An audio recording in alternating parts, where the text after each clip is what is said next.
channel එකට ආදරෙන් පිළිගන්නවා. අපි අද කතා කරමු මගේ පසුගිය වැඩසටහනත් එක්ක ඒකාබද්ධව යන කර්මය. goodbye කර්මය. කර්මයට කොහොමද තිත තියන්නේ සහ කර්මෙන් මිදෙන්නේ කොහොමද කියලා.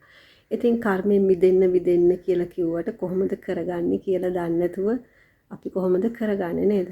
ඉතින් මම කොහොමද මේ කර්මයට මිදෙනකොට මම කොහොමද මේකට මුහුණ දුන්නේ මගේ ජීවිතය තුළ මොකද්ද උනේ අපි මේ විදිහට අද ප්‍රායෝගිකව සාකච්ඡා කරගෙන යමු. එහෙනම් ඉක්මනින් මගේ channel එක තාම subscribe කරලා නැතිනම් subscribe කරලා එකතු වෙන්න, like එකක් comment එකක් දාගෙන share කරන්න. ඔයාලට මේ වැඩසටහනින් මොකක් හරි වගේ ජීවිතයට එකතු වෙනවා නම් දැන් ඉතින් මෙහෙමයි. දැන් ඇත්තටම අපි චතුරාර්ය සත්‍ය ධර්මයට අනුව අපි ගාව දැනට ජීවිතයේ ජීවන සිද්ධිය මොකක්ද අපි පීඩාවටපත් වෙන්නේ වැඩිපුරම අපිට දැනෙන තැන එතනට අපි දුක කියලා අරගෙන ඒකට හේතුව හොයාගත්තට පස්සේ දැන් අපිට මේ හේතුව අපි තුල තියෙන්නේ මේ හේතුව අපි නැති කරගන්නේ කොහොමද කියලා අපි ඇත්තටම ආර්ය අෂ්ටාංගික මාර්ගය තුලින් තමයි විමසන්න වෙන්නේ. ඉතින් මේ විදිහටත් විමසගෙන අපි දැන් හරියටම අපි දැනගත්තා. හරි අපි අවබෝධයකට ආවා. අපි දැනගත්තා දැන් අපි විසින් මොකද්ද කරන්න ඕන කියලා. එහෙම වෙච්ච ගමන්ම අපේ මේ ජීවිතේ මේ දුක කියන එක නැති වෙනවද? එතනින් ඉවර වෙනවද? එතන ඉඳලා අපිට මහා සන්තෝෂයක් අපි කරන ඔක්කොම හරියන ඒ වගේ දෙයක්ද වෙන්නේ? ඇත්තටම නෑ. මෙන්න මෙතන ඉඳලා තමයි සියල්ල පටන් ගන්න තැන.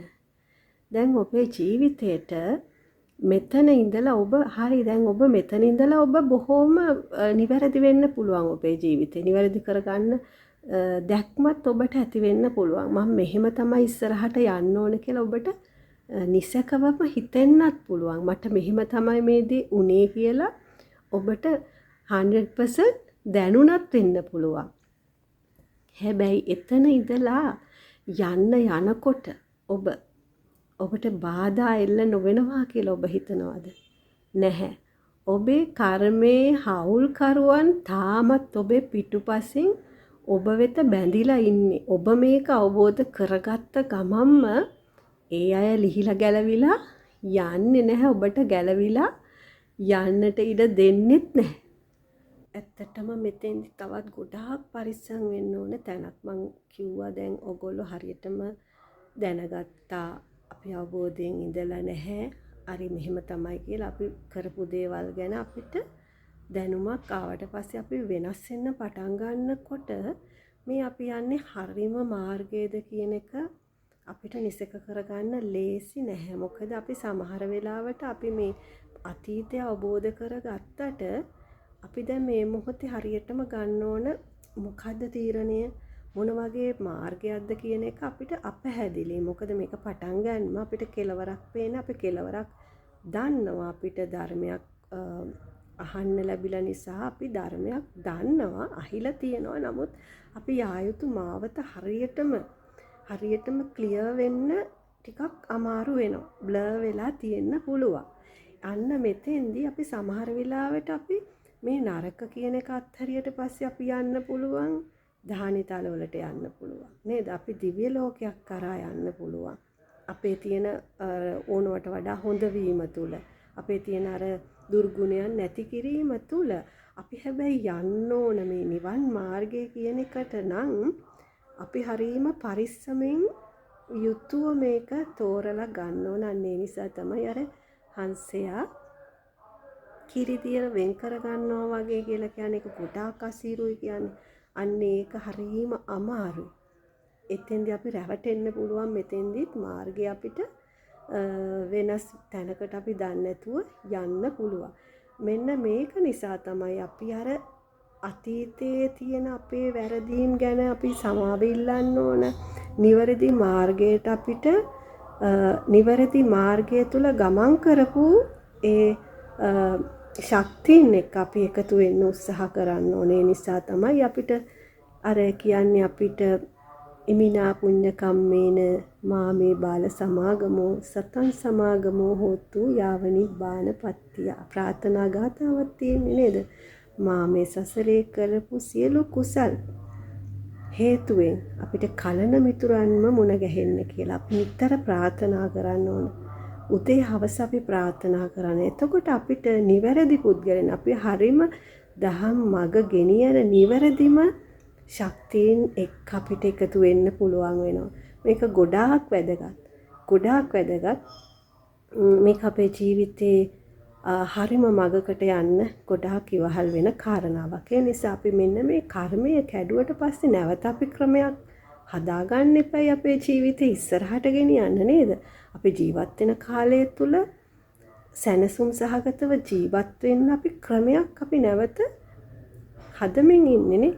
අපි රිප්ලේස් කරනවා අපේ අර හිස් වෙච්ච තැනට නවත්තපු තැනට. ඉතින් ඒක අපි බොහොම පරිස්සමට කරගන්න ඕන. ඒ නිසා අර විදිහට අපිට ප්‍රාර්ථනාවකුත් කරන්න වෙනවා. ඒ වගේම අතීතයේ අපේ බැඳුම් කරුවන්ගෙන් සමාව ඉල්ලන්න ඕන නිරන්තරයෙන්ම. නැත්තම් ඒගොල්ලෝ කකුලෙන් අදිනවා. අපි පරිස්සම් වෙන්න ඕන. අර දහනේ තලවල ඒ දිව්‍ය ලෝකවල ඉන්න අයත් අපි නිවැරදි වෙනකොටම අපිට අත දික් කරගෙන ඒගොල්ලෝ බලාගෙන ඉන්නවා. ඒගොල්ලෝ ඉන්න තැනට ගන්න. ඒගොල්ලොන් තුලට එකතු කරගන්න එක තමයි මේ විශ්වයේ ස්වභාවය. ඒ නිසා අපි එහෙම දෙයකටත් එකතු වෙන්නේ නැතුව කොහොමද මේ නිවැරදිව මේ ගමන යන්න අපි පාත් එකට විවර වෙන්නේ සහ පාත් එක තෝරගන්නේ කියන එකට ගොඩාක් පරිස්සම් වෙන්න ඕන.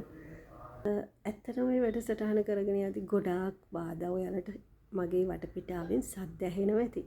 ඉතින් ධර්ම මාර්ගය තුල යනකොටත් අපිට කිසිම බාධාවක් නැහැ නෙමෙයි. ඒ ඔක්කොමත් එක්ක අපි ජීවිතය ගමන් කරන්න අපිට නවතින්න බෑ. ඒ වගේමයි දැන් ඔබට මේ වැඩසටහන කරන අතරේ ඔබට ඇහෙනවා ඇති මොන තරම් බාධා එක්කද මම නවත්ත මේක කරන්නේ. ඉතින් මට එහෙමයි කියලා වැඩසටහන නොකර ඉන්නත් බෑනේ. ඒවත් එක්කම තමයි මම යන්නේ. ඉතින් ඒ වගේම තමයි ජීවිතේත් මේ දහම් මඟ කියන්නේ අපිට මට සිලටුව යන්න තියෙන ගමනක් නෙමෙයි. ඒකේ හරිම අමුතු විදිහේ දේවල් තියෙනවා. ඒවට රැවටෙන්නේ නැතුව අපි මේ මඟ යන්නට ඕන. ඉතින් එහෙනම් දැන් පැහැදිලි ඇති අපි මේ ගමනට ආපු ගමන් අපි අතීතයේ කර්මයන් වලට බැඳිච්ච අයගෙන් අපි සමාව ගන්නම ඕන. ඒ වගේම ඒ අයගෙන් අපිට දැනටත් අපිට බාධාවල් එළව ඉස්සරහට යන්න බෑ කියලා දැනෙනවා නම් ඒ අයට අපි මෛත්‍රී කරන්න ඕන, සමාව දෙන්න ඕන. ඒක අපි නිරන්තරයෙන්ම කරන්න ඕන. මොකද අපේ මුල් තාම පොළවේ තියෙන්නේ. අපිට තාම මුල් උදුර ගන්න බෑ. ඉතින් මුල් ටික තියෙනවා. අපි මේ මුල් ඔස්සේන දේවල් වලින් ඉස්සරහට යන්න නැතුව අපි දැන් වෙනම විදිහකට අපිට වර්ධනය වෙන්න තමයි ඕනකම තියෙන්නේ.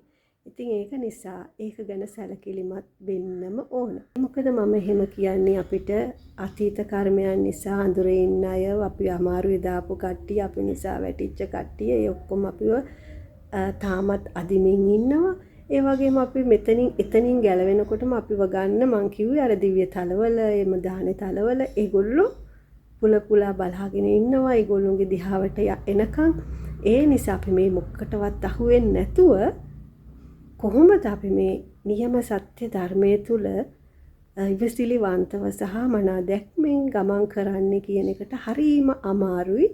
ඒ නිසා එහෙම නොවෙනකොට අපිට බාධා එනවා. ඒ කියන්නේ අපි ඇත්තටම මේ සත්‍ය ධර්මයට එළඹෙන තුරුම අපිට අනිවාර්යයෙන්ම දිව්‍ය ලෝකයකට යන්න අපි වැඩ කරගන්න ගියත් වෙන මොකකට ගියත් බාධාවල් එනවා. මෙන්න මේ සත්‍ය ධර්මයට අපි ආවහමෙන් පස්සේ තමයි ඒක හරියටම නිකන් අර අපි රේඩියෝවක් ටියුන් කරාම හරියටම අපිට අහන්න පුළුවන් අනිත්ම තිස්සෙන් පොඩි කරදරයක් තියෙනවා වගේ තියෙන්නේ. එහෙම වෙනකම්ම අපිට අර බාධා කරන එක්කෙනා බාධා කරනවා. ඒ බාධා කරන එක්කෙනාට බාධා කරන්න බැරි වෙන්නේ හරියටම ඔයා එතනට ටියුන් වෙලා නම් හරි මෙයා මෙතන යනකොට එයාට අපිට බාධා කරන්න බැරුව යනවා. එතකොට එයා පැත්තකට වෙනවා. එයා පැත්තකටම වෙලා ඉන්නවා කියන එක නෙමෙයි. එක කාරණාවකදී පැත්තකට වෙනවා. ආයි අපිට අපේ ජීවිතේට එක දේවල් දිගහැරෙනවා. දවස ගානේ මොහොතින් මොහොත දිගහැරෙනවා. ඒ හැම මොහොතකම අපිට සිහියෙන් යුතුව මේක ඉස්සරහට ගෙනියන්න වෙනවා. එතකොට තමයි අපිට යාව මග හැර මේක ලස්සනට යන්න පුළුවන් වෙන්නේ. අපි කොහෙන් එයාට අහුවෙයිද දන්නේ. ඒ නිසා ඒ ගැන අපි කල්පනාකාරී වෙන්න ඕනේ. ඒ නිසා තමයි අපි අර අතීත කර්මයන් කෙරෙහි අපේ සමාව ඉල්ලන්න, අපිට අනාගතය වෙනුවෙන් දිගහැරෙන ක්‍රමයේදී පරිස්සම් වෙන්නත් අපි පුරුදු වෙන්න ඕන. අපි මෛත්‍රී කරන්න ඕන හැම කෙනෙකුටම. මෛත්‍රිය කියන එක අපිට ගොඩනැගෙන්න ටික කාලයක් යනවා. නියම මෛත්‍රිය අපි නිකන් වචනෙන් කියන එක නෙමෙයි. අපිට දැන් ජීවිතයේ තුලදී ඒ බාධා කරන පුද්ගලයන්ට අපිට මෛත්‍රියක් අපි තුල ඒ කියන්නේ 100%ක්ම ගොඩනගෙන තත්යකටම තමයි. ඒකට තමයි මෛත්‍රිය කියන්නේ. ඒක වචනින් කියන දෙයක් නෙමෙයි. ඒක අතුලාන්තයෙන්ම ඒ මෛත්‍රිය ගොඩනගෙන්නේ හේතු ප්‍රත්‍යයන් අපි දකිද්දි. මොකක්ද උනේ, මොකද්ද වෙන්නේ, මේ කෙනා තුලින් මට මොකද්ද වෙන්නේ කියලා දැනෙද්දි තමයි අපිට අර නපුරුකම් කරන දරුණු මිනිස්සු හැම දෙයක්කටම අපිට බාධා එල්ල කරන අය, අපිට වටපිටාවෙන් එන අභියෝග, මේ හැම එකක්ම මොකටද එන්නේ කියලා අපිට දකිද්දි තමයි මෛත්‍රිය සැබෑවටම කෙනෙක් තුල ගොඩනැගෙන්නේ. ඒක නිකන් බලහත්කාරයෙන් මෛත්‍රී කරනවා කියලා කරන දෙයක්ුත් නෙමෙයි. ඒක નિરાයාසයෙන්ම අර තේරුම් ගැනීම තුලින් සිද්ධ වෙනවා. එතන තමයි සැබෑ මෛත්‍රිය තියෙන්නේ. ඉතින් අපි අදට ඇති ඔබට දැන් මේ මොහොතේදී කරන්න තියෙන්නේ සමාව ඉල්ලන එක සහ ඉදිරියේදී කල්පනාකාරී වීම සහ දැක්මකින් යුතුව එළඹෙන මොහොතේදී කටයුතු ආරම්භ කිරීම. එහෙනම් ගිහින් එන්නම් අපි ආයි තවදුරටත් සාකච්ඡා කරමු ඊළඟ වැඩසටහනින්.